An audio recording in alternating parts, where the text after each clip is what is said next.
কে নাভি পর্যন্ত একেবারে কেটে ফেলে। বিশ্বনবীকে এবার 3 বার এভাবে ওপেন হার্ট সার্জারি করা হয়েছে। একবার যখন বিষ্ণু ঈসা ইসলাম বনু সাদ গোত্রে ছিল তখন, দ্বিতীয়বার যখন কোরআন নাজিল হবে তার আগ দিয়ে তখন, 3 নম্বরে বিষ্ণু ঈসা ইসলামকে যখন ঊর্ধ্ব জগতের অনেক দামি দামি জিনিস দেখানো হবে ওই মেরাজ রজনীর সময়টাতে, তখন সুবহানাল্লাহ। বিশ্বনবী বললেন, আমি উম্মে হানির ঘরে শুয়েছিলাম, আমাকে ছাদ 2 ভাগ করে ছাদের উপর দিয়ে নিয়ে হাতিমে কাবাতে শুইয়ে দেয়া হলো, গলা থেকে নাভি পর্যন্ত ছিঁড়ে ফেলা হলো, আমার হৃদয়টাকে বের করে জমজমের পানি দিয়ে ক্লিন করা হলো, আমার হৃদয়ে জ্ঞান, আমার হৃদয়ে ঈমান আর প্রজ্ঞা দিয়ে পরিপূর্ণ করা হলো। অনেক মুফাসসিরিন ইকরাম বলেছেন, আলাম নাশরাহ লাকা সাদরাক মানে হচ্ছে, হে নবী আমি কি আপনার বক্ষ বিদীর্ণ করি নাই? কেউ কেউ বলেছেন এটা দ্বারা উদ্দেশ্য হচ্ছে বিশ্বনবীর বক্ষ বিদীর্ণ করার মধ্য দিয়ে বিশ্বনবীকে আল্লাহ তাআলা ব্রড মাইন্ডেড বানিয়েছেন। সুবহানাল্লাহ পড়েন। বিশ্বনবী কি ন্যারো মাইন্ডেড ছিলেন? কি ছিলেন? জোরে বলেন, আরো জোরে। ব্রড মাইন্ডেড, উদার, আকাশের মতো বিশাল, সাগরের মতো বিশাল, পাহাড়ের মতো সুউচ্চ ছিল বিশ্বনবীর হৃদয়, ঠিক কিনা? শুধু মুমিনদের জন্য এই বিশ্বনবীর হৃদয়ে মায়া ছিল না, কাফেরদের জন্য মায়া ছিল। সুবহানাল্লাহ পড়েন। রাহমাতাল লিল আলামিন, আমার নবী কি ছিল? সবাই বলেন, ওমা আরসালনাকা ইল্লা রাহমাতাল লিল আলামিন। I have sent you as a mercy for the entire universe. নবী হে, আমি আপনাকে গোটা বিশ্বের সবার জন্য রহমত করে প্রেরণ করেছি। রাহমাতাল লিল আলামিন, আল্লাহ এখানে চাইলে বলতে পারতেন রাহমাতাল লিল মুসলিমিন, নবী আপনি শুধু মুসলিমদের জন্য রহমত, এটা বলছে? নবী আপনি শুধু মুত্তাকিদের জন্য রহমত, বলছে? চাইলে বলতে পারতেন নবী আপনি শুধু রাহমাতাল লিল মুসাল্লিন, যারা মসজিদে যায় মুসল্লি নামাজ পড়ে তাদের জন্য রহমত, বলেছে? কি বলছে? রাহমাতাল লিল আলামিন, I have sent you as a mercy for the entire universe. গোটা বিশ্বের জন্য আপনি রহমত। সুবহানাল্লাহ পড়েন। সবার জন্য রহমত, সবার জন্য হৃদয় দিল দরিয়া। এজন্য তিনি ছিলেন ব্রড মাইন্ডেড, কখনো মানুষের ক্ষতি করতে চাইতেন না। এমনকি যুদ্ধের ময়দানে যেখানে আপনি প্রতিপক্ষকে আঘাত করবেন সেখানেও বিশ্বনবী ক্ষয়ক্ষতিকে মিনিমাইজ করার ট্রাই করতেন। তিনি যখন খায়বার দুর্গে আক্রমণ করবেন তার মিলিটারিকে, বিষ্ণু ঈসা ইসলাম মিলিটারিকে 5 ভাগে ভাগ করতেন, 5 ভাগে ভাগ করতেন। কি কমান্ডার ছিলেন তিনি! এক ভাগের নাম মুকদ্দমাতুল জাইশ, ফ্রন্ট উইং, ডান দিকে একটা থাকতো মাইমানা, বায়ে একটা থাকতো মাইসারা, মাঝখানে যে ব্যাটালিয়ন থাকতো এটার নাম কলব, পেছনেরটার নাম খালফ। সুবহানাল্লাহ পড়ে। এজন্য বিশ্বনবী যখন অ্যাটাক করতেন তখন সবাই বলতো যা আল মুহাম্মদ ওয়াল খামিস, মুহাম্মদ তার 5 উইং এর ব্যাটালিয়ন নিয়ে আমাদের উপর আক্রমণ করেছে। যুদ্ধের ময়দানে তিনি ঘোষণা দিতেন, খবরদার, এই যে ইহুদিদের উপর আক্রমণ করবা, যুদ্ধ করবা, কোনো নারীদের গায়ে হাত তুলো না, শিশুর গায়ে হাত তুলো না, বৃদ্ধ বৃদ্ধার গায়ে হাত তুলো না, খ্রিস্টান পাদ্রী বাবা যারা আছে, ফাদার অফ খ্রিস্টিয়ান, পাদ্রীদের গায়ে হাত তোলো না, যুদ্ধ করতে যে গবাদি পশু বেরো না, গাছপালাগুলো ভেঙো না। সুবহানাল্লাহ করতে মনে চায় না? গেছে যুদ্ধ করতে, গেছে কি, কিন্তু ক্ষয়ক্ষতি মিনিমাইজ করার জন্য কি চেষ্টা করতেন! কি রহমতের নবী! সবাইকে সম্মান করতেন, সবাইকে মানুষ হিসেবে দেখতেন। আমরা ভাগ করে ফেলি, আমরা দেখা মাত্রই যদি দেখি মাথায় টুপি আর দাড়ি, তখনই ভাবা শুরু করি এটা কার মুরিদ? কি সরসিরার মুরিদ, না চরমনায়ের মুরিদ, না আটরশির মুরিদ, না অমুক জায়গার মুরিদ? অথবা আমরা বলতে শুরু করি কি জামাত করে, না খেলাফত মজলিস করে, না ইসলামী আন্দোলন করে, না তাবলীগ করে। ভাগাভাগি আছে না নাই? কিন্তু আমরা তাকে মানুষ হিসেবে দেখি না। আগে দেখতে হবে মানুষ। আপনার চোখ দিয়ে যা দেখবেন এগুলো মানুষ, এগুলো সবাই মানুষ। বিশ্বনবী মানুষ হিসেবে সবাইকে ট্রিট করতেন। সাহাবাদেরকে নিয়ে বিশ্বনবী বসে আছেন, একটা লাশ নিয়ে যাওয়া হচ্ছে, লাশ দেখে বিশ্বনবী দাঁড়িয়ে গেলেন। সাহাবারা বললেন, ইয়া রাসূলুল্লাহ আপনি দাঁড়ালেন যে? ইন্নাহু ইয়াহুদি, এটা ইহুদির লাশ। ইন্নাহু ইয়াহুদি, এটা তো ইহুদির লাশ, বসেন, দাঁড়ালেন যে? বিশ্বনবী বললেন, আওয়ালাইসাত নাফসান, এটা কি মানুষ না? সুবহানাল্লাহ পড়বেন না? আওয়ালাইসাত নাফসান, হোক না ইহুদি, হোক না খ্রিস্টান, হোক না আস্তিক আর নাস্তিক, এটা কি মানুষ নয়? সে মানুষ। সবার উপরে মানুষ সত্য, তাহার উপরে নেই। মাখলুকাতের মধ্যে সবচাইতে বেশি শ্রেষ্ঠতম হচ্ছে মানুষ। বিষ্ণুনবী সবাইকে মানুষ হিসেবে ট্রিট করতেন। এজন্য বিশ্বনবী হচ্ছেন সবচেয়ে বেশি ব্রড মাইন্ডেড, মানে খোলা মনের, বড় মনের, দিল দরিয়া, ন্যারো মাইন্ডেড ছিলেন না। আমরা ন্যারো মাইন্ডেড, আমরা অল্পতে ঝগড়া বাঁধিয়ে দেই, আমরা অল্পতে অন্যকে গালমন্দ করি, আমরা অল্পতে ভাগাভাগি করি। ভাগাভাগি করবেন না, সহজ করে ইসলামকে উপস্থাপন করুন। আর দিন ও ইউসরুন লা উসরা ফি। আমার প্রিয় ফরিদপুরের ভাইয়েরা, দিন সহজ, এটার মধ্যে কাঠিন্যতা নাই। আমরা এটাকে কঠিন বানাইছি।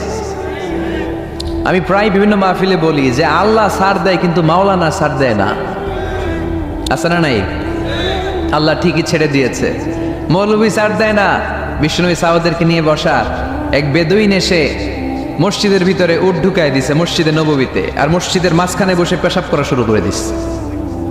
আপনাদের এখানে ফরিদপুরের সবচেয়ে বড় মসজিদ কোনটা? কি নাম? এই কেন্দ্রীয় জামে মসজিদের ভিতরে যদি এক হিন্দু ঢুকে পেশাব শুরু করে কি করবেন?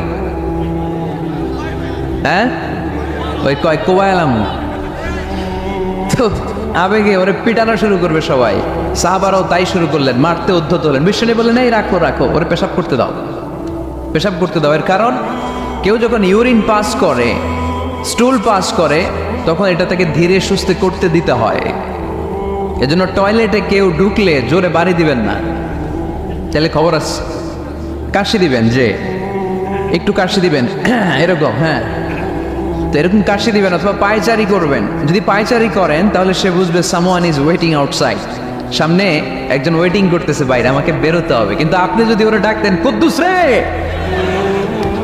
কুদ্দুস কইবো আমি নাই, কারণ এটা ভয়ঙ্কর একটা বিষয়। আপনি যখন ইউরিন পাস করছেন খুব স্মুথলি করতে হয়, তখন ডাক দিলে পেশাব আটকায় গেলে আপনার ভয়ঙ্কর রোগ হতে পারে। কি ফিলোসোফার ছিলেন, কি বড় ডাক্তার ছিলেন বিশ্বনবী মুহাম্মদ সাল্লাল্লাহু।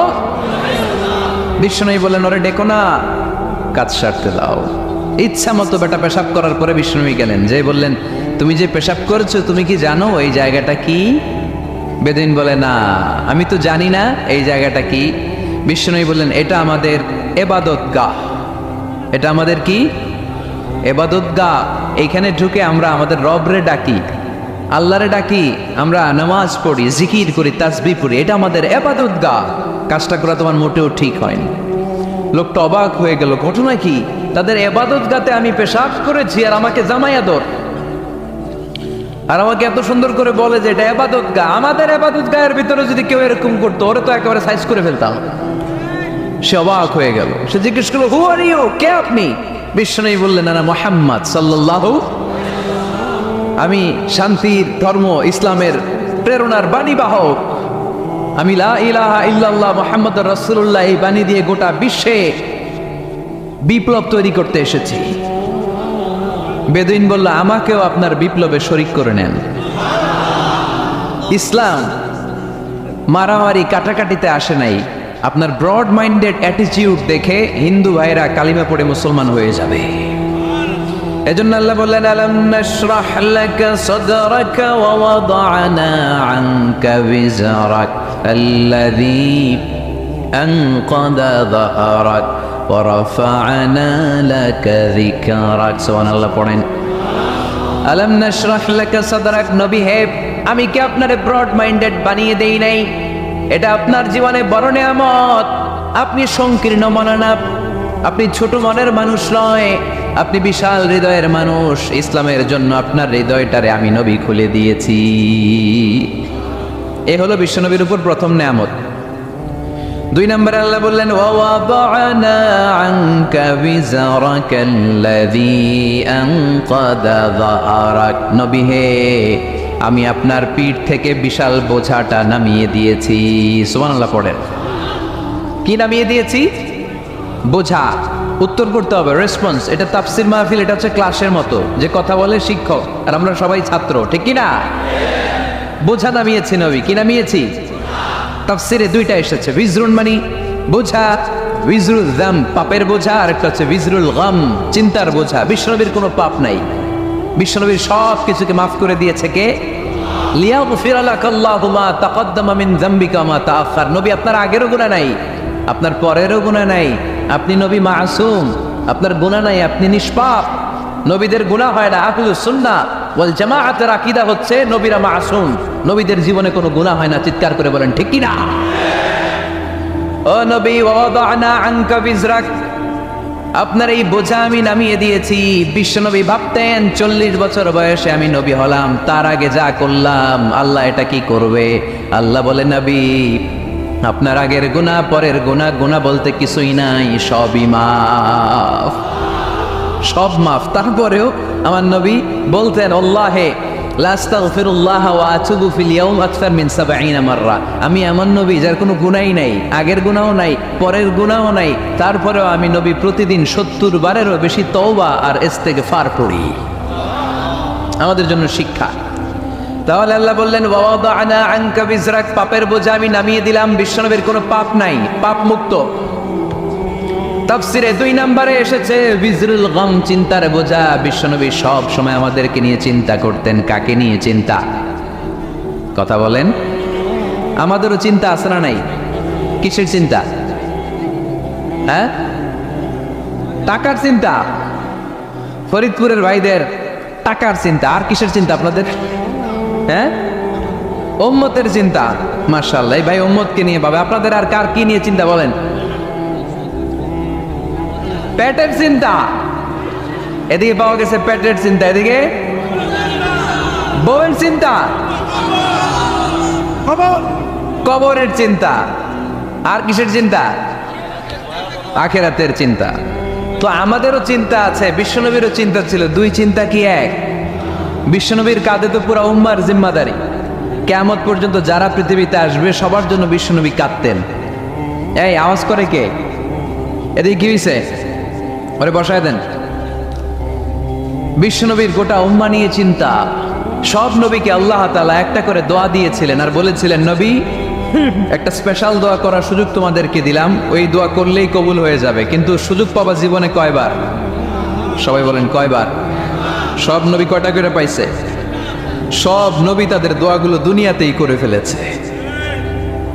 বিশ্বনবী বলেন লিকুল্লি নবিয়্যিন দাওয়া মুস্তাজাবা, এ দুনিয়াতে সব নবীদের একটা করে মুস্তাজাবুদ দাওয়া আছে। আল্লাহ বলেছে ও নবী একটা করে স্পেশাল দোয়া করার সুযোগ পাবা, দোয়াটা করা মাত্রই কবুল করে নেব।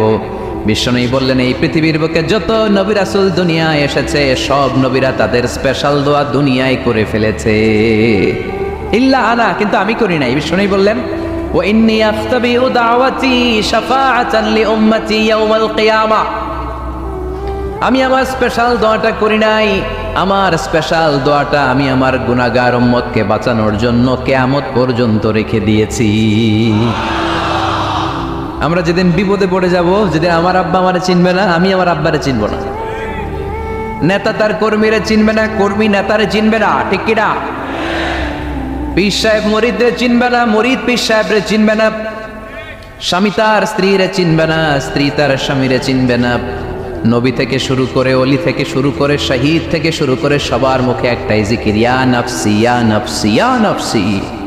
আকাশের সূর্যটা যেদিন মাথার কাছে চলে আসবে, জমিনটা তামার জমিন হয়ে যাবে, সূর্যের তাপে মাথার মগজগুলো ভাতের মাড়ের মতো গলে গলে নাকের ছিদ্র কানের ছিদ্র দিয়ে টপ টপ করে বেয়ে বেয়ে নিচে পড়বে। ওই কঠিন দিনে কেউ কাউরে চিনবে না। বিষ্ণু বললেন ওই দোয়াটা আমি দুনিয়ায় করি নাই, আমি বদরের যুদ্ধে মার খেয়েছি, উহুদের যুদ্ধে দাঁত ভেঙেছি, আমি না খেয়ে পেটে পাথর বেঁধেছি। আমি যদি ওই দিন দোয়া করতাম আল্লাহ দোয়া কবুল করে নিত, জান্নাতি খাবার দিয়ে দিত, আমার মায়ের খাওয়া লাগতো না, তায়েফে আমার রক্ত ঝরতো না, দোয়া করলেই কবুল। কিন্তু ওই দোয়াটা আমি দুনিয়ায় করি নাই। ওই দোয়াটা আমার জন্য, আপনার জন্য, আমাদের জন্য বিশ্বনবী জমা রেখে দিয়েছে। এজন্য বিশ্বনবীর চিন্তা আর আমাদের চিন্তা এক চিন্তা না, বিশ্বনবীর পুরা উম্মতের চিন্তা। কিয়ামত পর্যন্ত যত মানুষ আসবে সবাই আমার উম্মত, না জানি তাদের নসিবে কি হয়ে যায়। এই চিন্তার বোঝা বিশ্বনবীকে কাবু করে ফেলেছিল। আল্লাহ বললেন নবী নো টেনশন, কোনো টেনশন নাই, আপনার এই চিন্তার বোঝাকে আপনার পিঠ থেকে আমি আল্লাহ নিজ দায়িত্বে সরিয়ে নিলাম। এজন্য আল্লাহ বললেন আলাম নাশরাহ লাকা সাদরাকা ওয়া ওয়াদা'না আনকা বিজরাক আল্লাযী আনকাদা যাহরাক। যেই চিন্তার বোঝা আপনাকে কষ্ট দেয়, যেই চিন্তার বোঝা আপনারে পেরেশান করে তোলে, আপনার পিঠ থেকে ওই চিন্তার বোঝা নবী আমি সরিয়ে নিলাম। কি দিয়ে সরিয়ে নিল? কোরআনের আলো দিয়ে। আওয়াজ করে বলতে হবে, কি দিয়ে? বিশ্বনবী মক্কায় দেখতেন মূর্তির পূজা হয়, আল্লাহর ঘরের ভিতরে 360টা মূর্তির পূজা। বিশ্বনবী দেখতে পেলেন দুর্বলের উপরে সবলের অত্যাচার। বিশ্বনবী দেখতে পেলেন নারীদেরকে অত্যাচার করা হয়। কন্যা সন্তান হলে বাবা তার মেয়েটাকে নিয়ে জঙ্গলের ভেতরে ঢুকে কিংবা মরুভূমির ভেতরে যে জীবিত দাফন করে দেয়।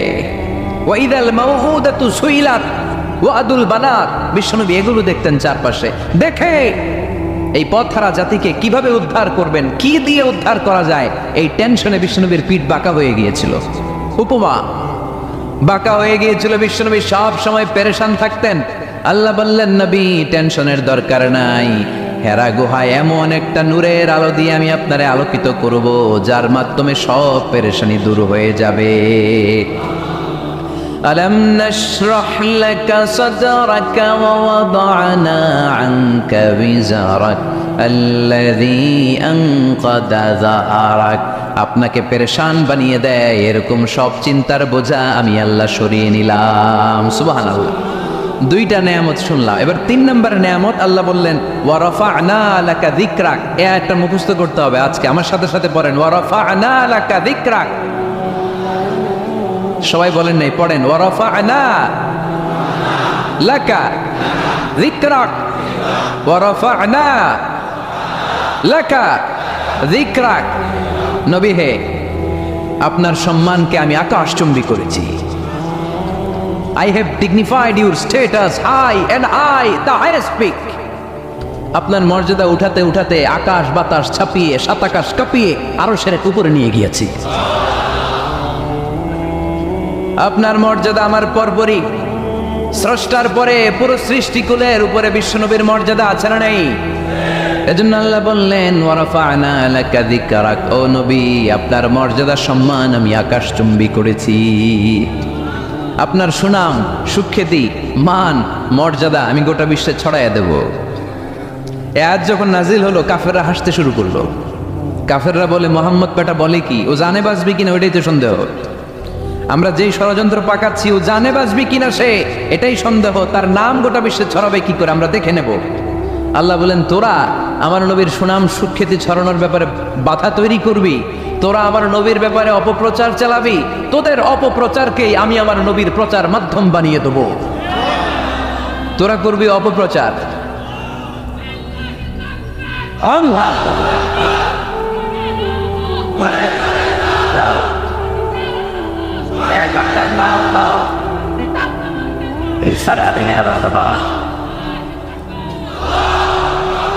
তোদের অপপ্রচারকে আমি আমার নবীর জন্য প্রচার মাধ্যম বানিয়ে দেব। এরকম অনেক সময় হয় না যে কেউ কেউ অপপ্রচার করে কারো বিরুদ্ধে, এটা তার জন্য প্রচার হয়ে যায়। কেউ অপপ্রচার চালায়, আল্লাহর মেহরবানিতে ওইটা তার পাবলিসিটি হয়ে যায়। তার আলাদা করে প্রচার বিভাগের টিম তৈরি করা লাগে না, তার বিরোধীরাই তার প্রচার বিভাগের কাজে নেমে পড়ে। বিশ্বনবী বললেন, তোরা, আল্লাহ বললেন, তোরা আমার নবীর সুনাম সুখ্যাতিকে থামাবি, তোদের মাধ্যমে আমি বিশ্বনবীর সুনাম সুখ্যাতি গোটা বিশ্বে বুলন্দ করে দেব। আবু জাহেল ঘোষণা দিল, খবরদার, হজের মৌসুম, হাজী সাহেবরা গোটা বিশ্ব থেকে আসবে, আমার দলের কর্মীরা, তোরা যেটা করবি সেটা হচ্ছে হাজীদের কাছে যে বলবি মক্কায় নতুন এক পাগল আসছে, নতুন এক জাদুকর আসছে, নাম মুহাম্মদ। নাউজুবিল্লাহ পড়বেন না। খবরদার হাজী সাহেবেরা, এই পাগলের কাছে যেও না। সব হাজিরা গোটা বিশ্ব থেকে এসে মক্কার মিনা প্রান্তরে তাঁবুর ভিতরে ঢুকেছে, আর আবু জাহেলের টিম মেম্বাররা সব তাঁবুর ভিতরে উকি মাইরা কয়, খবরদার, নতুন পাগল আইছে। সবাই কয়, নাম কি? কয়, মুহাম্মদ। নতুন পাগল এসেছে, নাম মুহাম্মদ। নতুন জাদুকর এসেছে, তার নাম মুহাম্মদ। খবরদার, তার কাছে যেও না, তার কথা শোনো না, শুনলে তোমরাও পাগল হয়ে যাবা, তোমরাও পাগল হয়ে যাবা। সে এত বড় জাদুকর, মুহাম্মদ সাল্লাল্লাহু আলাইহি ওয়াসাল্লাম এত বড় জাদুকর, তার জাদু দেখলে, তার কথা শুনলে হাজবেন্ড ওয়াইফের মধ্যে সম্পর্ক বিচ্ছিন্ন হয়ে যায়। সে এত বড় জাদুকর, তার কথা শুনলে বাবা আর ছেলের সম্পর্ক ছিন্ন হয়ে যায়। সে এত বড় জাদুকর, তার কথা শুনলে বন্ধু বন্ধু আলাদা হয়ে যায়। খবরদার হাজী সাহেবরা, তোমরা হজ করতে এসেছো করো, জমজমের পানি খাও আর খেজুর নিয়ে যাবা বাড়িতে, কিন্তু মুহাম্মদ সাল্লাল্লাহু আলাইহি ওয়াসাল্লামের কাছে যাওয়া যাবে না। আচ্ছা আপনারা বুঝে শুনে উত্তর দেন। এই যে লক্ষ লক্ষ হাজি মিনার তাবুতে বসা, আর আবু জাহেলের লোকটা যে বললো নতুন জাদুকরের নাম মোহাম্মদ, তার কাছে যেও না, এই লক্ষ লক্ষ হাজিরা এর আগে জীবনেও মোহাম্মদ সাল্লাল্লাহু আলাইহি ওয়াসাল্লামের নাম শুনছে? তার মানে মোহাম্মদ সাল্লাল্লাহু আলাইহি ওয়াসাল্লামের নাম তাদের কানে পৌঁছে দেওয়ার দায়িত্ব আবু জাহেল নিজেই নিয়ে নিয়েছে। চিল্লায় এখন ঠিক কি না? অপপ্রচার প্রচার হয়ে গিয়েছে। আর সবাই মনে মনে ভাবে কয় কি এত বড় জাদুকর, হজ করি আর না করি এরে না দেখা যাওয়া যাবে না। হজ তাড়াতাড়ি কোন রকম সাইরা এই জাদুকরের কাছে আগে যাব, দেখি কেমন জাদু দেখায়, দেখি কত বড় ম্যাজিশিয়ান, দেখি তো কত বড় পাগলের। কারণ আল ইনসানু হারিসুন আলা মা মুনিআ, মানুষকে যেটা নিষেধ করা হয় বেশি মানুষ এটা করতে চায়। যদি বলি ওদিকে যাবি না, ওর বাপের কিরা ওদিকে যাবে, ঠিক কি না? এটা আমাদের স্বভাব, আমাদের খাসলা, আমাদের বৈশিষ্ট্য। যেটা আমাদেরকে নিষেধ করা হয় বেশি ওটা করতে মন চায়। সব হাজিরা মনে মনে ভাবলো আমরা যাব যাব, তোরা যতই বলিস না কেন যাব যাব, হজের পরে অবশ্যই যাব। দেখা গেল হজের পরে বিশ্বনবী মুহাম্মদুর রাসূলুল্লাহ সাল্লাল্লাহু আলাইহি ওয়াসাল্লামের বাড়ির সামনে বিশাল বড় গ্যাদারিং শুরু হয়েছে। সবাই লাইন ধরে দেখা করতে গেছে। দেখা করতে যে বিশ্বনবীর চেহারা দেখে প্রথম নজরে সব পাগল। চাঁদের চেয়ে সুন্দর তুমি নবী আমার কমলিওয়ালা, চাঁদের চেয়ে সুন্দর তুমি নবী আমার কমলিওয়ালা, দু জাহানের বাদশাহ তুমি প্যারা নবী সাল্লে আলা, দু জাহানের বাদশাহ তুমি প্যারা নবী সাল্লে আলা, চাঁদের চেয়ে সুন্দর তুমি নবী আমার কমলিওয়ালা। সুবহানাল্লাহ পড়েন। এত সুন্দর চেহারা, বিষ্ণু ঈসা ইসলামের চেহারার মতো এরকম চেহারার মানুষ পৃথিবীতে আছে? দ্বিতীয়টা, অনেকে বলে সাইয়েদনা ইউসুফ আলাইহিস সালামের চেহারা নাকি বেশি সুন্দর।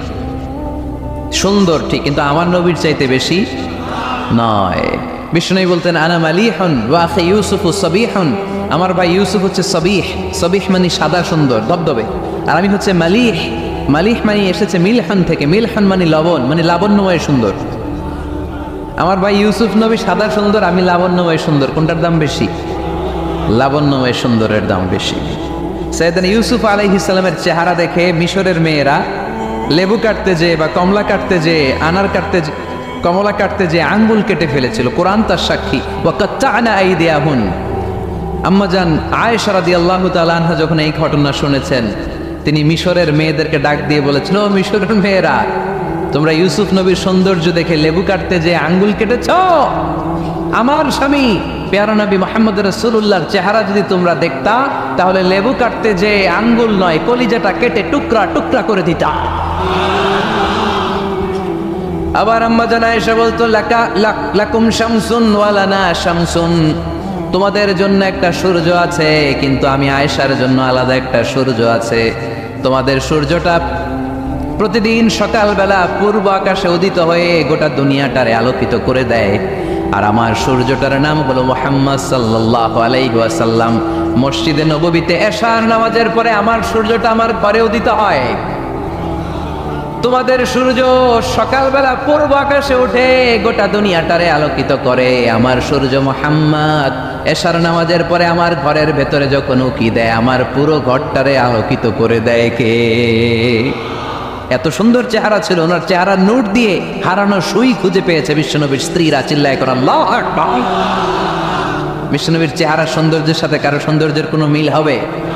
No comparison with our beloved prophet Muhammad sallallahu alayhi wasallam. Whether it's the fitness, whether it's the appearance, whether it's the status, no comparison with our prophet. এটা ফিটনেসের দিক থেকে হোক, এটা চেহারার সৌন্দর্যের দিক থেকে হোক, এটা কণ্ঠস্বরের ঝংকারের দিক থেকে হোক, সম্মান আর মর্যাদার দিক থেকে হোক, আমার নবীর সম্মানের ধারে কাছেও সম্মান পৃথিবীর কারো হতে পারে না। চিল্লায় বলেন ঠিক কিনা?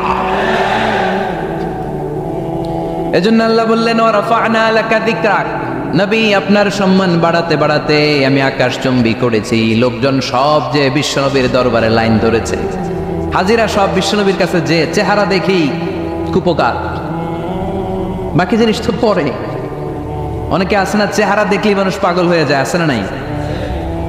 চেহারা দেখেই পাগল, চেহারা দেখেই পাগল। তারপর তারা মিলাতে লাগলো। মিনার তাবুতে আবু জাহেলের কর্মীরা ঘোষণা দিয়েছিল এলাকায় মোহাম্মদ নামে পাগল এসেছে। তারা মিলায়ে দেখে না, এই মহামানব কোনোদিন পাগল হতে পারে না, কারণ পাগলের চুলগুলো থাকে উস্কো ফুস্কো, ঠিক কিনা? আমার নবী সাল্লাল্লাহু আলাইহি ইসলামের চুল উস্কো ফুস্কো ছিল। কত সুন্দর চুল আঁচড়ে রাখতেন, জাইতুনের তেল দিতেন, আতর ঢেলে মাথার শীতের মধ্যে ঢেলে দিতেন, কপাল বেয়ে বেয়ে পড়তো, আর যেখানে সেজদা দিতেন সেজদার জায়গায় আতরের ঘ্রাণে আমোদ হয়ে যেত। হাতের তালুতে পারফিউম মাখতেন, আর মানুষের সাথে মুসাফা করলে যার সাথে মুসাফা তার হাতের সাথে নবীর ব্যবহৃত পারফিউমের ঘ্রাণ ছুটে যেত। এত পরিচ্ছন্ন ছিলেন তারা। বিশ্বনবীর চেহারার সাথে আবু জাহেলের বক্তব্যের মিল খুঁজে পায় না। তারা বলে না, এই লোক কখনো পাগল হতে পারে না। পাগলের চুল থাকে উস্কো খুস্কো, জামা থাকে ছিঁড়া ফাড়া, গায়ের মধ্যে থাকে ময়লা। পাগল কখনো দাঁত মাজে না, কিন্তু বিশ্বনবীর মুচকি হাসির ফাঁক দিয়ে দাঁতের দিকে তাকালে মানুষগুলো সব পাগল হয়ে যায়। স্মাইল দিতেন বিশ্বনবী, স্মাইল, মুচকি হাসি, তাবাসসুম। বিশ্বনবীর মুচকি হাসি দেখলে মানুষ পাগল হয়ে যেত, পাগল পাড়া হয়ে যেত। তারা বলে না না, এই মহামানব তো কখনো পাগল হতে পারে না। আবার মিলাতে লাগলো। আবু জাহেলের কর্মীরা বলেছিল এটা নাকি বড় জাদুকর, কিন্তু তারা বলে না না, এই অসাধারণ লোকটা জাদুকর হতে পারে না, সে তো কোনো মন্ত্র পড়ে না। জাদু করার জন্য মন্ত্র পড়ার দরকার আছে না নাই? বিষ্ণুনবী কি মন্ত্র পড়তো? বিষ্ণুনবী কি পড়ে শোনাতো? চিল্লায় বলেন, কি পড়ে শোনাতো? কোরআন শোনাতো। এত সুন্দর কণ্ঠ ছিল বিশ্বনবীর, পাগল হয়ে যেত মানুষ শুনতে শুনতে, পাগল পাড়া হয়ে যেত, বিমুক্ত হয়ে যেত। তারা সবাই বলতে আরম্ভ করলো, আবু জাহেল তুমি মিথ্যাবাদী, তবে তোমাকে ধন্যবাদ এরকম একটা মানুষের সাথে পরিচয় করিয়ে দেওয়ার জন্য। সুবহানাল্লাহ বললেন না? আমরা মেনে নিতে পারলাম না সে পাগল নয়, জাদুকর নয়, সে হলো এই জামানার পায়গাম্বার। আমরা পড়ে নিলাম লা ইলাহা ইল্লাল্লাহু মুহাম্মাদুর রাসূলুল্লাহ সাল্লাল্লাহু আলাইহি ওয়াসাল্লাম। রাফা'না লাকা যিকরাক। নবী হে, এইভাবে আমি আপনার সম্মানকে বাড়িয়েছি। হাইসুমা যুকিরতু যুকিরতা মাই। নবী যেখানে আমার নাম নেওয়া হবে, আমার পর পর আপনার নামও নেওয়া হবে। পড়েন সুবহানাল্লাহ। যেখানে আমার আল্লাহর নাম, তারপরে আমার নবীর নাম আছে না নাই? কালিমার ভেতরে লা ইলাহা ইল্লাল্লাহ, আমার আল্লাহর নাম শোভা পায়। তারপরে মুহাম্মাদুর রাসূলুল্লাহ, দ্বিতীয় বাক্যে আমার নবীর সুন্দর নামটা আছে না নাই? কালিমার মধ্যে প্রথমে আল্লাহর নাম, তারপরে নবীর নাম। হাইসুমা যুকিরতু যুকিরতা মাই। নবী কিভাবে আপনার মর্যাদা আমি বাড়াবো জানেন? যেখানে আমি ওইখানেই আপনি। যেখানে আমার নাম নেওয়া হবে, তারপরেই সৃষ্টিকুলের মধ্য থেকে শুধু আপনার নাম নেওয়া হবে। সুবহানাল্লাহ পড়েন। আপনার উম্মতেরা গোটা বিশ্বে সালাত আদায়ের জন্য আজান দিবে। আজানের প্রথম 4 বাক্যে আমি আল্লাহর বড়ত্ব, আল্লাহু আকবার। তারপরের 2 বাক্যে আমি ছাড়া কোনো ইলাহা নাই, এটার সাক্ষ্য দেয়া হবে। তারপরের 2 বাক্যে সবাই সাক্ষ্য দিতে বাধ্য, আপনি ছাড়া দুনিয়ায় আর কোনো শেষ রাসূল নাই। তার মানে আজানের মধ্যেও আমার আল্লাহর নামের পরে আমার নবীর নাম আছে না নাই? এরপর আমরা একামত দিয়ে জামাত শুরু করি। এই জামাতের আগে যে একামতটা দেই, এই একামতেও আল্লাহর নামের পরে আমার নবীর নামটা আছে না নাই? আল্লাহু আকবার, আল্লাহু আকবার। আশহাদু আন লা ইলাহা ইল্লাল্লাহ, আশহাদু আন্না মুহাম্মাদার রাসূলুল্লাহ সাল্লাল্লাহু। তার মানে আজানে আমার নামের পরে আপনার নাম, একামতে আমার নামের পরে আপনার নাম। নামাজের শেষে যখন আমরা শেষ বৈঠকে বসি, সেখানে বিশ্বনবীর উপর দুরূদ আছে না নাই? তার মানে সব জায়গায় বিশ্বনবীর নাম নেয়াকে আবশ্যক করে দিয়েছে কে? নবী হে, এই গোটা বিশ্বের ভেতরে সূর্য উঠবে, সূর্য ডুববে, শীত যে গ্রীষ্ম আসবে, দিন যে রাত আসবে, এক মুহূর্তের জন্য আপনার নামের আলোচনা থামবে না। চিল্লায় বলো ঠিক কিনা? রাফা'না লাকা যিকরাক, I have dignified your status very high, very high. অনেক উপরে নিয়েছি, আকাশ বাতাস ছাপিয়ে, সাত আকাশ কাঁপিয়ে আরশ পর্যন্ত আমি আপনার মর্যাদাকে বুলন্দ করেছি। এই পৃথিবীতে যত আসমানি কিতাব এসেছিল সবগুলো আসমানি কিতাবে বিষ্ণুনবীর নাম উল্লেখ করেছে কে? তার মানে তাওরাতের ভেতরে বিষ্ণুনবীর নাম আছে না নাই? ইনজিলে, জাবুর, সুহুফে ইব্রাহিম, সুহুফে মূসা, আল্লাযী ইয়াজিদুনাহু মাকতুবান ইনদাহুম ফিত তাওরাতি ওয়াল ইনজিল। ইহুদিরা খ্রিস্টানরা বিষ্ণুনবীর মানতে চাইতো না। তারা বলতো, মুহাম্মদ তোমার নাম তো আমাদের কিতাবে নাই। বিষ্ণুনবী বললেন পড়ো। তারা পড়তে পড়তে বিষ্ণুনবীর জায়গাটা লুকিয়ে রাখতো, যেখানে বিষ্ণুনবীর নাম ওরা এভাবে ধরে রাখতো। বিষ্ণু ইসা ইসলাম এক সাহাবাকে বললেন, আমি তো ওদের ভাষা বুঝি না, তুমি ওদের ভাষা বুঝে দেখো কোন জায়গায় চোরামিটা করে। প্রতিটা কিতাবের প্রতিটা পাতায় পাতায় বিষ্ণুনবীর নাম আছে না নাই? সাইয়েদনা আদম আলাইহিস সালাম থেকে শুরু করে ঈসা আলাইহিস সালাম পর্যন্ত যত নবী এসেছে সব নবী সুসংবাদ দিয়েছে যে একজন নবী আসবে, যে নবী আসার মধ্য দিয়ে এই আম্বিয়া আলাইহিমুস সালাম পৃথিবীতে আসার যে ধারাবাহিকতা, এই সিলসিলা, এই চেইনকে আল্লাহ তাআলা কাট আপ করে দিবে। সাইয়েদনা আদম তার বংশধরদেরকে বলেছে, নূহ আলাইহিস সালাম তার প্রজন্মকে বলেছে, ইব্রাহিম আলাইহিস সালাম তার জেনারেশনকে বলেছে, মূসা আলাইহিস সালাম বনি ইসরাইলকে শুনিয়েছে। সর্বশেষ সাইয়েদনা ঈসা আলাইহিস সালাম এসে বলেছে, ইয়াতি মিন বাদি ইসমুহু আহমদ, আমার পরে এমন এক নবী আসবে তার নাম, চিল্লায় বলেন, আহমদ বড় বিশ্বস্ত, সে কোন বন্ধু বলো বেশি বিশ্বস্ত, সে কোন বন্ধু বলো বেশি বিশ্বস্ত, কার কাছে মন খুলে দেয়া যায়, কার কাছে প্রাণ খুলে বলা যায়, হওয়া যায় অতি আশ্বস্ত, তার নাম আহমদ বড় বিশ্বস্ত। সুবহানাল্লাহ পড়েন। ইয়াতি মিন বাদি ইসমুহু আহমদ, আমার পরে এমন এক নবী আসবে তার নাম হবে আহমদ। এই নবীর পরে আর কোন নবী আছে? চিল্লায় বলেন, লা নবিয়্যা বাদি ওয়ালা রাসূলা, আমার পরে কোনো নবীও নাই, আমার পরে কোনো রাসূলও নাই। তবে আমার পরে যদি নবী হওয়ার যোগ্যতা কারো থাকে, আমার ওমরে ফারুক নবী হওয়ার যোগ্যতা রাখে। কোন নবী নাই, খাতামুন নবিয়্যিন, আমার পরে কোনো নবী নাই। তার মানে বিশ্বনবীর জীবনে 3 নম্বর নিয়ামত হলো রাফা'না লাকা যিকরাক, মর্যাদা আমি বাড়াতে বাড়াতে বাড়াতে বাড়াতে নবী অনেক উপরে নিয়েছি। আবার আল্লাহ আমাদেরকে ডেকে বললেন, ও ইমানদার বান্দারা শোনো, আমি স্বয়ং আল্লাহ তাআলা আমার ফেরেশতা বাহিনী নিয়ে এই নবীর উপরে স্বয়ং আমি দুরূদ পড়ি। ইন্নাল্লাহা ওয়া মালাইকাতাহু ইউসাল্লুনা আলান নবী ইয়া আইয়ুহাল্লাযীনা আমানু সাল্লু আলাইহি ওয়া সাল্লিমু তাসলিমা।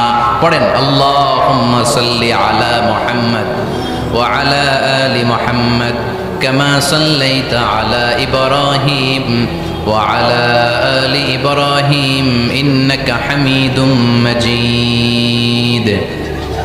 اللهم بارك على محمد وعلى آل محمد كما باركت على إبراهيم وعلى آل إبراهيم إنك حميد مجيد। চিৎকার করে পড়েন সুবহানাল্লাহ।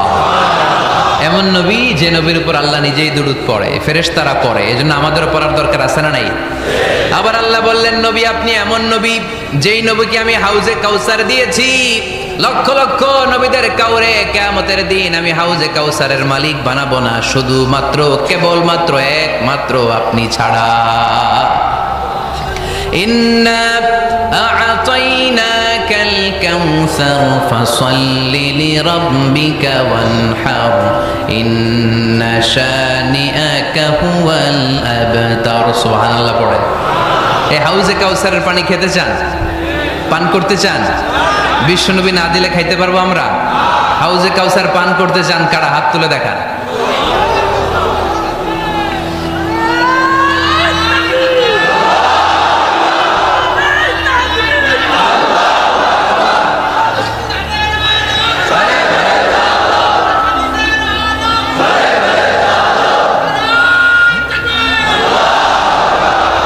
আহলা মিনাল আসাল, হাউজে কাউসারের পানি মধুর চেয়েও মিষ্টি। আবরাদু মিনাস সালজ, বরফের চাইতেও ঠান্ডা। আবিয়াদু মিনাল লাবান, দুধের চাইতেও সাদা। মান শারিবা মিনহা শারবাতান লাম ইয়াজমা আবাদা, এক ঢোক হাউজে কাউসারের পানি যে খাবে চিরকালের জন্য তার গলার তৃষ্ণা মিটে যাবে। মান আরাদা ওয়াইদান ফাল মাউতু ইয়াকফি, ইমাম শাফি বলেছেন যে ওয়াজ শুনতে চায় মৃত্যুই তার জন্য বড় ওয়াজ। কেউ থাকতে পারবে না, চলে যেতে হবে। এই জীবনের সবচাইতে সুনিশ্চিত বিষয় হচ্ছে যে আমাদেরকে চলে যেতে হবে। We have to go back to our Lord. আমাদেরকে আমাদের রবের দরবারে হাজিরা দিতে হবে, ফিরে যেতে হবে। আর পাই টু পাই তিনি হিসাব নিয়ে ছাড়বেন। জাররা জাররা, ভালো করেছেন ওইটাও আমল নামায় দেখতে পাবেন, খারাপ করেছেন ওইটাও। একজনের সালাম দিয়েছেন আমল নামায় লেখা আছে, উপকার করেছেন লেখা আছে, দুজন ঝগড়া লেগেছিল লেখা আছে, দুজনের মধ্যে মিলিয়ে দিছেন এটাও লেখা আছে, ইসলামের পক্ষে কথা বলছেন যারা লেখা আছে, আর ইসলামের বাস দিয়েছেন যারা ওইটাও লেখা আছে। যা যা করেছেন জীবনে সব, কিভাবে কাটিয়েছেন, সম্পদ কোথায় ব্যয় করেছেন, কোন পন্থায় উপার্জন করেছেন, হালাল পন্থায় না টেবিলের নিচ দিয়ে ঘুষ নিয়েছেন, সব লেখা আছে না নাই?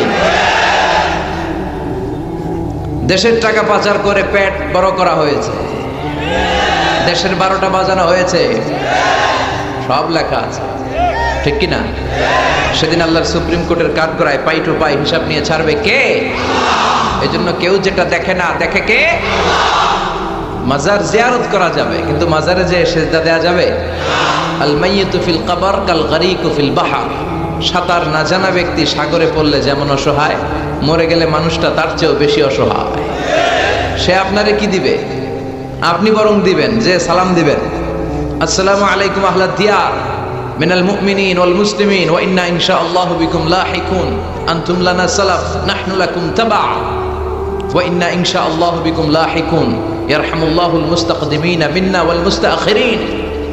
এই দোয়াগুলো পড়বেন, তার জন্য ফাতিহা পাঠ করবেন, দোয়া করবেন, তার কবরের আযাবকে মাফ করে দিবে কে? তো আপনার দোয়ায় ওর কবরের আযাব মাফ হয়, ও আপনারা কি করবে?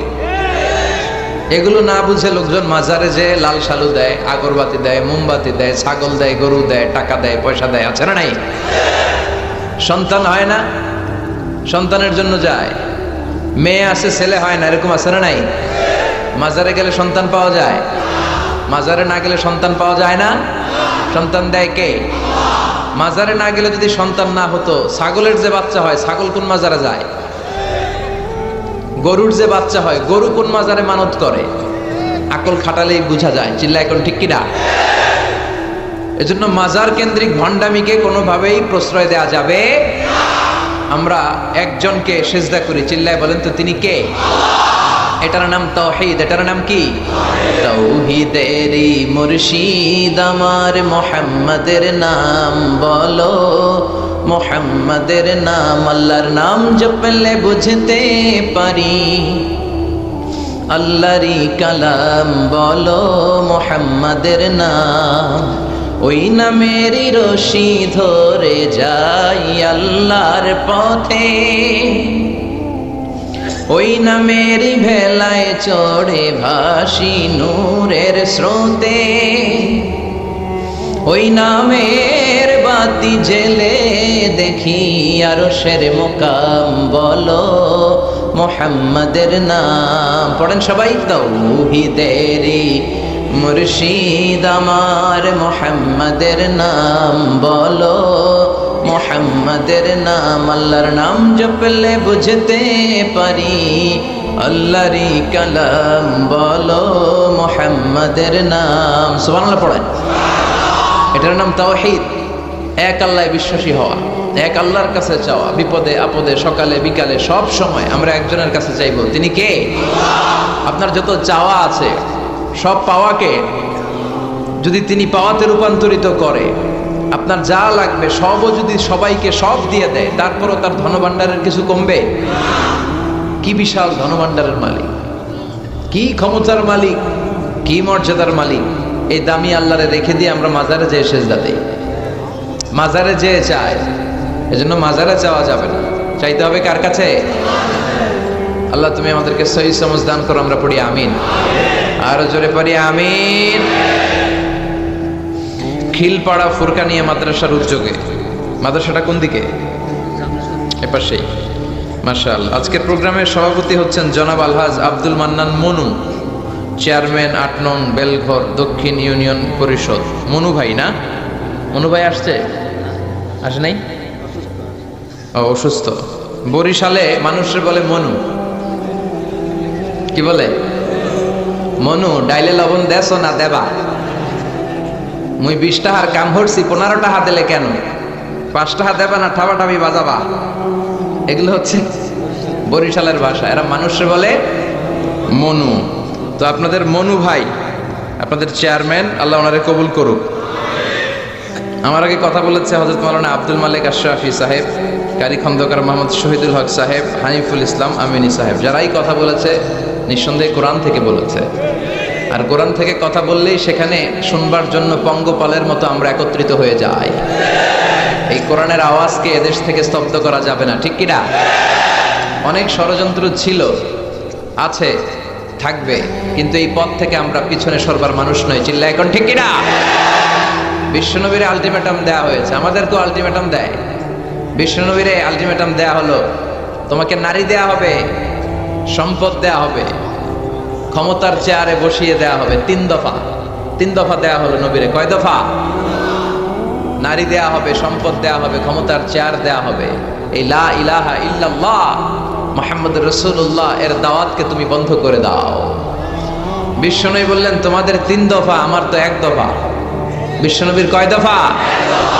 লা ওয়াদাউ আশ-শামসা ফি ইয়ামিনি ওয়াল কামারা ফি ইয়াসারি। নারী, সম্পদ আর ক্ষমতা, এটা তো ছোট্ট একটা বিষয়। আকাশের চাঁদ যদি 1 হাতে দাও, সূর্য যদি আরেক হাতে দাও, এই কালিমার রাস্তা থেকে কেউ আমারে পিছনে সরাতে পারবে না। এজন্য ইসলামের বিজয় অবশ্যম্ভাবী। বিশ্বাস হয়? ওয়াদাটা কার? ইসলামের আওয়াজকে থামিয়ে দেয়া যায়? ওরা ইসলামকে মাটিতে গেড়ে ফেলতে চায়, কিন্তু ইসলাম হচ্ছে চারা বীজের মতো, মাটিতে গাড়লে আরো উপরের দিকে ওঠে। সুবহানাল্লাহ পড়েন। ইসলামের বিজয় অবশ্যম্ভাবী। গোটা বিশ্বব্যাপী ইসলামের জয় জয়গান। মুসলমান হওয়ার সংখ্যা বাড়ছে, আলহামদুলিল্লাহ পড়েন। ইউরোপ আমেরিকাতে দিন দিন মুসলমান বাড়ছে। 2070 সালে ইউরোপ এবং আমেরিকাতে ধারণা করা হচ্ছে খ্রিস্টানের চেয়ে মুসলমানের সংখ্যা বেড়ে যাবে। মসজিদ মাদ্রাসা বাড়ছে, ইসলামিক ইনস্টিটিউশন বাড়ছে, ইসলামিক রিসার্চ বাড়ছে, হালাল ইকুইপমেন্ট, হালাল এন্টারটেইনমেন্ট, হালাল রিসার্চ বিশ্বব্যাপী জনপ্রিয় থেকে আরো জনপ্রিয় হচ্ছে। এজন্য ইসলামের বিজয়কে কেউ ঠেকিয়ে রাখতে পারবে? ওই ইসলাম পেয়ে আমরা খুশি না বেজার? এজন্য সব সময় নামাজের পরে আমরা পড়ি রদিতু বিল্লাহি ওয়া বিল ইসলামি দীনা। আল্লাহকে রব হিসেবে পেয়ে আমরা খুশি, ইসলামকে ধর্ম হিসেবে পেয়ে আমরা খুশি, ঠিক কিনা? আমাদের জীবনের প্রতিটা অঙ্গনে যেন আমরা ইসলামকে মানতে পারি, আল্লাহ তৌফিক দাও। আরো জোরে পড়েন আমিন। এই যে কোরআনের প্রতি আবেগ, উচ্ছ্বাস, এটাই প্রমাণ করে এদেশে ইসলামের বিজয়কে কেউ ঠেকিয়ে রাখতে পারবে না। এটা অসম্ভব। Today or tomorrow, today or, ইসলামের বিজয় হবেই। টুডে অর টুমরো আমাদের সংসদ ভবনে আমাদের লাল সবুজের পতাকার পাশে শোভা পাবে লা ইলাহার পতাকা। এটা আমাদের বিশ্বাস, এটা আমাদের স্বপ্ন। আমরা ইসলামকে একটা বিজয়ী শক্তি হিসেবে দেখতে চাই। বিশ্বনবীকে আল্লাহ তাআলা অনেক দায়িত্ব দিয়ে পাঠিয়েছেন। প্রাইম রেসপন্সিবিলিটি, দায়িত্ব হচ্ছে লিউযহিরাহু আলা দ্বীনি কুল্লি। পৃথিবীতে মানব রচিত যত মত, যত পথ, যত কথা, যত আইডিওলজি, যত ডক্ট্রিন আছে, সব কিছুর কবর রচনা করে ইসলামের পতাকা উড়াইয়া দিতে হবে। এটা বিশ্বনবীর প্রাইম রেসপন্সিবিলিটি। এই দায়িত্ব নিয়ে বিশ্বনবী এসেছেন। আমরাও যেন ওই পথের প্রতীক হতে পারে, আল্লাহ তৌফিক দাও। আমি এই বইটা থেকে কিছু কথা বলবো। আমরা বক্তারা এই বইটা থেকেই কথা বলি। বলেন তো বইটার নাম কি? এই কোরআনে কোনো ভুল আছে? সন্দেহ আছে? সংশয় আছে? প্রতিদিন এই বইটা একটু একটু তেলাওয়াত করবেন তো? ইনশাআল্লাহ পড়েন। প্রতিদিন একটু একটু করে হলেও এই কোরআনের বঙ্গানুবাদ পড়বেন তো? ইনশাআল্লাহ পড়েন। আমরা কোরআনের অর্থ বুঝি না, ফলে কোরআনের কথাগুলো আমাদের হৃদয়ে টাচ করে না। আরব শায়েখরা যখন তেলাওয়াত করেন, আযাবের আয়াত আসলে কাঁদে, জান্নাতের আয়াত আসলে সাবলীল কণ্ঠে তেলাওয়াত করে। আর আমাদের তারাবির নামাজে কখন যে আযাব যায়, কখন জান্নাত যায়, জাহান্নাম যায়, কিছুই টের পাওয়া যায় না। আমরাও বুঝি না, হুজুরও বুঝে না। কথা কন। আর এত দ্রুত কোরআন পড়ে, জাপানের বুলেট ট্রেনও ফেল। খবরদার, রুব্বা কারিল কোরআন ওয়াল কোরআনু ইয়ালআনুহু। কোরআনের এমন অনেক আবৃত্তিকারী আছে, তেলাওয়াতকারী আছে, যাদেরকে কোরআন রহমত না দিয়ে লানত দেয়। আল্লাহ আমাদেরকে হেফাজত কর। আমি সূরাতু আল হাশরের 20 নম্বর আয়াত তেলাওয়াত করেছি। আয়াতটা সবার মুখস্থ আছে না? এই আয়াতে আল্লাহ বলছেন, লা ইয়াস্তাবি আসহাবুন নার ওয়া আসহাবুল জান্নাহ, আসহাবুল জান্নাতি হুমুল ফাইজুন। আল্লাহ বললেন, জান্নাতীরা আর জাহান্নামীরা তারা সমান নয়। জান্নাতীরা হচ্ছে সফল কাম। কার কথা? এই কথায় কোনো সন্দেহ আছে? গোজামিল আছে? জান্নাতীরা সফল কাম। আপনি যদি জীবনে সফল হতে চান, আপনাকে জান্নাতি হতে হবে, ঠিক কি না? কারণ জান্নাত এমন জায়গা যেখানে কোনো কষ্ট নাই, যেখানে কোনো দুঃখ নাই, যেখানে আছে খালি আরাম আর আরাম। আর জাহান্নামে আছে খালি ব্যারাম আর ব্যারাম, দুঃখ, কষ্ট, ধোঁয়া, আগুন, শাস্তি, পানিশমেন্ট, ঘৃণা, ঠিক কিনা? এখন দ্য ডিসিশন ইজ ইয়োর্স, সিদ্ধান্ত আপনার। আপনি কই যাবেন? জান্নাতে না জাহান্নামে? চিল্লায় বলেন, কোথায় যাবেন? মালিক তুমি জান্নাতে, তোমার পাশে আমায় একটি ঘর বানিয়ে দিও, একটি ঘর বানিয়ে দিও সে বিভীষিকাময় মহাদিনে, তোমার প্রতিবেশী করে নিও। মালিক তুমি জান্নাতে, তোমার পাশে আমায় একটি ঘর বানিয়ে দিও, একটি ঘর বানিয়ে দিও। পড়েন আমিন। আমরা এত কিছু চাই না, আমরা চাই জান্নাতের এক কোনায় ছোট্ট একটা ঘর থাকবে, যেই ঘরের থেকে আমরা আমার রবরে দেখতে পাবো। এটাই আমাদের স্বপ্ন, এটাই আমাদের আকাঙ্ক্ষা। আর এইটা যদি হয়, আর কিছু লাগে? এজন্য রাব্বুল আলামিন বলেন, লা ইস্তাবি আসহাবুন নারি ওয়া আসহাবুল জান্নাতি, আসহাবুল জান্নাতি হুমুল ফাইজুন। জান্নাতীরা আর জাহান্নামীরা কখনো সমান নয়। জান্নাতীরা সফল কাম, জাহান্নামীরা ব্যর্থ। আমরা ব্যর্থ হতে চাই না, আমরা সফল হতে চাই, জান্নাতে যেতে চাই, ঠিক কি না? জান্নাতে যারা ঢুকবে তারাই সফল। The people of paradise, the people of heaven and the people of hellfire never be equal ever. The people of paradise gain the ultimate success in life. যারা জান্নাতি হতে পারলো, তারা জীবনে সর্বোচ্চ সফলতা অর্জন করতে পারলো, ঠিক কি না? فَمَنْ زُحْزِحَ عَنِ النَّارِ وَأُدْخِلَ الْجَنَّةَ فَقَدْ فَازَ وَمَا الْحَيَاةُ الدُّنْيَا إِلَّا مَتَاعُ الْغُرُورِ। সুবহানাল্লাহ। জাহান্নাম থেকে যে মুক্তির সার্টিফিকেট পেল, জান্নাতে ঢোকার অনুমতি যে পেল, তারাই সফল হলো। কার কথা? জাহান্নাম থেকে মুক্তি আর জান্নাতে ঢোকার সার্টিফিকেট, তারাই সফল। আমরা সফল হতে চাই, ঠিক কি না? আমরা কই যেতে চাই? কিন্তু সবাই কি জান্নাতে যাবে? এই পৃথিবীতে 700 কোটি মানুষ, সবাই জান্নাতে যাবে? কথা বলেন। রব্বুল আলামিন বলেন, ফারীকুম ফিল জান্নাতি ওয়া ফারীকুম ফিস সাঈর। জান্নাতে যেতে চাই বললে যাওয়া যায় না। সবাই জান্নাতে ঢুকবে না। গোটা বিশ্বের মানুষগুলো 2 ভাগ। চিল্লায় বলেন, কয় ভাগ? 1 ভাগ ঢুকবে জান্নাতে, আর 1 ভাগ ঢুকবে জাহান্নামে।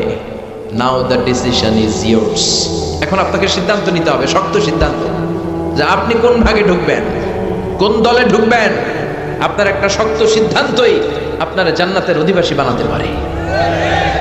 আর আপনার একটা দুর্বল সিদ্ধান্ত আপনাকে জাহান্নামের অঙ্গার বানিয়ে দিতে পারে, ঠিক কিনা? এজন্য সিদ্ধান্ত নেন, কই যাবেন, কোথায় যাবেন? আমরা জান্নাতে যাব ইনশাআল্লাহ। পড়ে আশা রাখার দরকার আছে না নাই? আল ঈমানু বাইনাল খাউফি ওয়ার রাজা। ঈমান হচ্ছে ভয় আর আশার মাঝখানে। আল্লাহর ভয়ও লাগবে আবার আশাও লাগবে, ঠিক কিনা? আল্লাহর আশা, ভরসা, দয়া এটাই আমাদের সম্বল। আমাদের ইবাদত, আমাদের আমল, আমাদের সম্বল বা ভরসা নয়। আমাদের ভরসা কার উপর? আমাদের ইবাদত আমাদেরকে নাজাত দিতে পারবে? আমরা যে ভাঙ্গাচুরা নামাজ রোজা করি, লোক দেখানো, এগুলোর মিজানের পাল্লায় উঠালে কোনো ওজনই হবে না। কথা বলেন। আমাদের ভরসা একজনের, দয়া, তিনি কে? রোজ হাসরে হে আল্লাহ আমার করোনা বিচার, আল্লাহ করোনা বিচার, বিচার চাহি না তব দয়া চাহে এ গুনাহগার, আল্লাহ করোনা বিচার। পড়েন আমিন। বিচার চাই না দয়া চাই? কথা বলেন। বিচার করলে বাঁচার উপায় আছে? আল্লাহ যদি কয় নামাজ পড়লি না কেন, রোজা রাখলি না কেন, যাকাত দিলি না কেন, চোখের হেফাজত করলি না কেন, পর্নোগ্রাফি দেখলি কেন, সুদ খাইলি কেন, ঘুষ খাইলি কেন, 14ই ফেব্রুয়ারিতে লাফালাফি করলি কেন? যদি ধরে, আসতেছে না একটা ডেট, কি নাম এটার? ভ্যালেন্টাইন, বিশ্ব বেহায়া দিবস, বিশ্ব গজবের দিবস, বিশ্ব অশ্লীলতার দিবস। এটার সাথে মুসলমানদের কোনো সম্পর্ক? বাবা যারা আসছেন, ছেলে মেয়েদেরকে ওই দিন দেখে রাখবেন, ওরা যেন পথ হারা না হয়ে যায়, ওরা যেন ঈমান হারা না হয়ে যায়। বোনেরা, মায়েরা সাবধান, তাদেরকে আপনারা দেখে রাখবেন, ওরা যেন সম্ভ্রম হারা না হয়ে যায়। অশ্লীলতা এটা শয়তানের অনেক বড় একটা কনস্পাইরেসি। শয়তানের কাজ হচ্ছে মুমিন বান্দার দেহ থেকে জামা খুলে ফেলা। শয়তানের মিশন ছিল জান্নাতে সাইয়েদনা আদম আলাইহিস সালামকে উলঙ্গ করা, আমাদের আদিমাতা হাওয়া আলাইহিস সালামকে উলঙ্গ করা, নিষিদ্ধ গাছের ফল খাওয়ায় দিল। সাথে সাথে সাইয়েদনা আদম হাওয়ার দেহ থেকে জান্নাতি পোশাক পড়ে গেল, ঠিক কি না? ওইদিকে আমাদের মা বাবারে জ্বালাইছে আর দুনিয়াতে আম করে জ্বালায়। আমার বোনেরা, এই হিজাব আপনার অধিকার, এই অধিকার থেকে যেন আপনি বঞ্চিত না হয়ে যান। হিজাব আপনার অহংকার, হিজাব আপনার আভিজাত্যের প্রতীক, আপনার রুচিশীলতার প্রতীক, আপনার সম্মানের প্রতীক, ঠিক কিনা? এজন্য রাব্বুল আলামিন বলেন, গোলাম সবাই জান্নাতে যাবে না, কেউ যাবে জান্নাতে, কেউ যাবে জাহান্নামে। সিদ্ধান্ত নাও তুমি কই যাবা। আমরা কই যাব? সবাই বলেন, যাবেন জান্নাতে যাবেন? কত সুন্দর জান্নাত যে আল্লাহ আমাদের জন্য তৈরি করে রেখেছে, জানতে মনে চায়, শুনতে মনে চায়। রাব্বুল আলামিন বলেন, ফালা তা'লামু নাফসুম মা উখফিয়া লাহুম মিন কুররাতি আ'য়ুন জাযাআম বিমা কানু ইয়া'মালুন। ও গোলাম, এমন জান্নাত তোমাদের জন্য তৈরি করে রেখেছি, দেখা মাত্রই কলিজা ঠান্ডা হয়ে যাবে, দেখলেই কলিজা ঠান্ডা। আর দুনিয়াতে যা করেছো এটার প্রতিদান হিসেবে এই জান্নাতকে তৈরি রেখেছে কে? আবার বিশ্বনবী বললেন, বুখারীর বর্ণনা, আ'দাতু লিইবাদিয়াস সালিহিন মা লা আইনুন রাআত। এমন জান্নাত আল্লাহ তৈরি করে রেখেছে, দুনিয়ার কোনো চোখ ওই জান্নাত দেখে নাই। কেউ দেখছে জান্নাত? দেখছেন কোনোদিন? ওয়ালা উযুনুন সামিআত, কোনো কান জান্নাতের কোনো আওয়াজ শুনে নাই। ওয়ালা খাতারা আলা কলবি বাশার, মানুষের অন্তর দিয়ে জান্নাতের জান্নাত দেখেছি, জাহান্নাম দেখেছি, মহাকাশের সাপ দেখেছি, আল্লাহর আরশ দেখেছি, আল্লাহর সাথে কথা বলেছি, আবার ফজরের আগে ফিরে এসেছি। মক্কার কুরাইশরা বলে মুহাম্মাদের মাথার তার ছিঁড়ে গেছে, নাউজুবিল্লাহ, মুহাম্মদ পাগল হয়ে গেছে। আবু জাহেল বলে, এই তো চান্স পাইছি, সবাই মিলে মুহাম্মাদের এই পাগলামির কথা ছড়ায় দাও, যাতে যারা মুমিন আছে তাড়াতাড়ি মুরতাদ হয়ে মুশরিক হয়ে যায়। সবাই মিলে সাইয়েদনা আবু বকররে বললেন, আবু বকর, এতদিন কিছু বলি নাই, আজকে শোনো তোমার বন্ধু মুহাম্মদ কি কয়। আবু বকর বললেন, আমার বন্ধু মুহাম্মদ কি কয়? সবাই বলল, তোমার বন্ধু বলে মাঝরাতে নাকি বাইতুল মুকাদ্দাস গিয়েছে, যেই বাইতুল মাকদাসে যেতে 15 দিন, আসতে 15 দিন, মোট লাগে 1 মাস। কয় মাস? সে নাকি বাইতুল মুকাদ্দাসে সব নবীদের ইমামতি করেছে, জান্নাত দেখেছে, জাহান্নাম দেখেছে, আরশ দেখেছে, আল্লাহর সাথে কথা বলেছে, আবার ফজরের আগেই নাকি ফিরে এসেছে। আবু বকর বললেন, সত্যি আমার নবীকে এই কথা বলেছে? আবু জাহেল বলল, হ্যাঁ তোমার নবী এই কথাই বলেছে। সাইয়েদনা আবু বকর বললেন, আমার নবী যদি বলে থাকে তিনি সত্য বলেছে। বিশ্বনবী বললেন, আবু বকর আনতা লাস্তা আবু বকর ফাকাত, আবু বকর তুমি শুধু আবু বকর নও, আজকে থেকে তুমি আবু বকর as-সিদ্দিক। সত্য গ্রহণে, সত্য পালনে, সত্য প্রচারে আপোষহীন, বাতিলের সাথে কোনো আপোষ নাই। চিল্লা এখন ঠিক কিনা? বিশ্বনবী বললেন, তোমাদের মধ্য থেকে ওই সৌভাগ্যবান সাহাবা হলো আমার হিজরতের সাথী আবু বকর। সবাই বলল, নবী আমাদের কি উপায় হবে?